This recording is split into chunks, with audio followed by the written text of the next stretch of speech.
delighted to welcome Secretary Azar and his delegation, the highest-ranking U.S. delegation to visit Taiwan since 1979.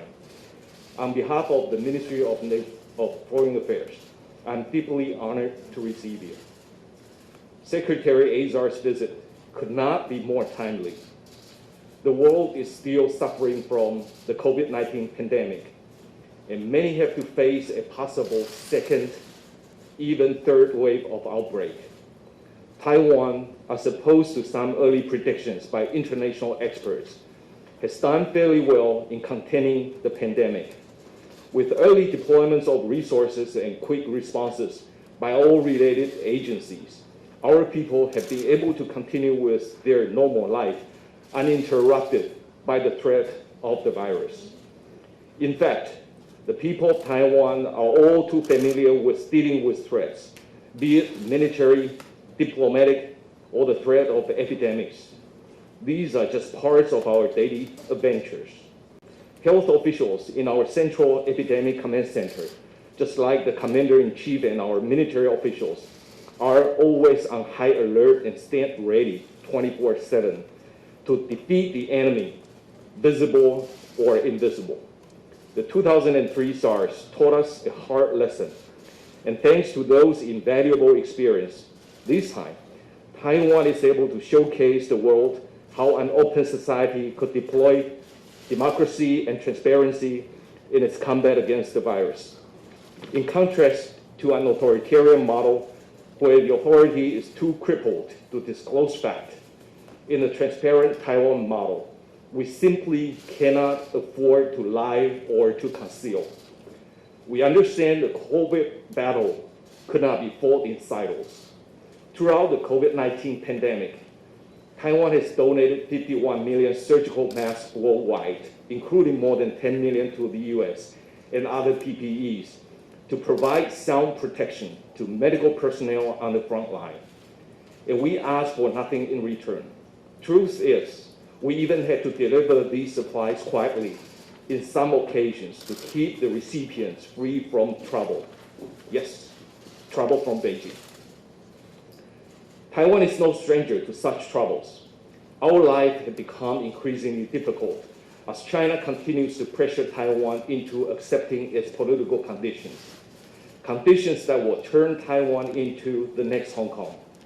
However, we are fortunate to have good friends like the US and its enthusiastic members like Secretary Azar, who was always there supporting each and every fight of Taiwan for international space.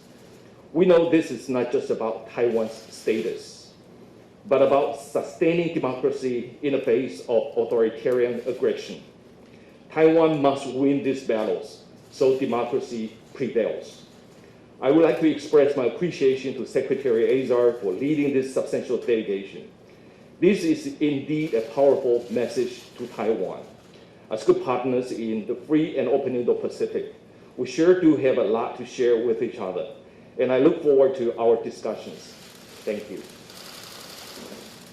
Well, thank you, Minister Wu, for welcoming me to Taiwan and for the opportunity to meet with you and your team today. I'd also like to thank the media for coming. What a vibrant and concrete example of the shared democratic, open, transparent values that Taiwan represents. It is an honor to be here.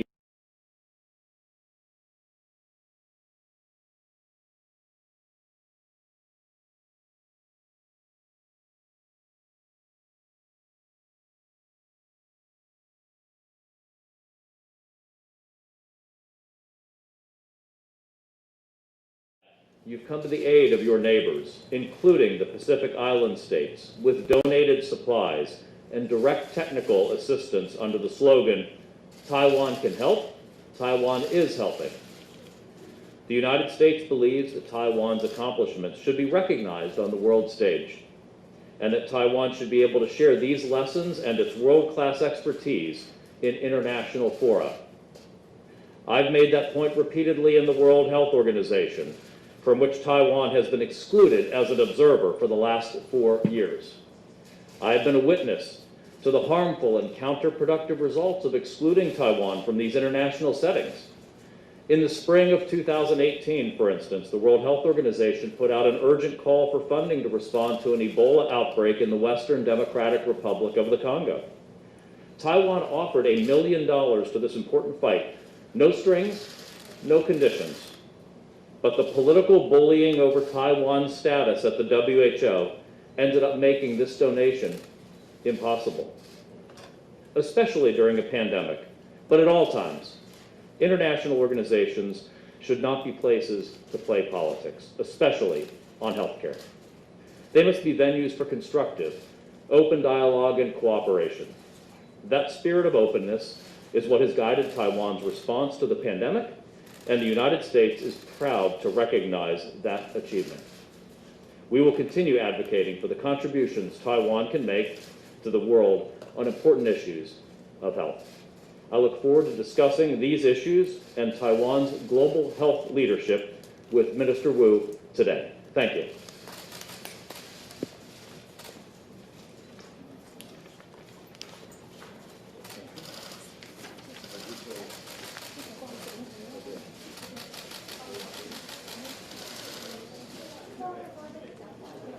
好，那各位媒体，我们现在开放的部分就到这边为止。那门外呢，就是在报道台那边有2位部长的中英文讲稿，那欢迎各位现在就是麻烦移驾到那边去拿一下，谢谢。对，我们外面讲稿在外面，谢谢。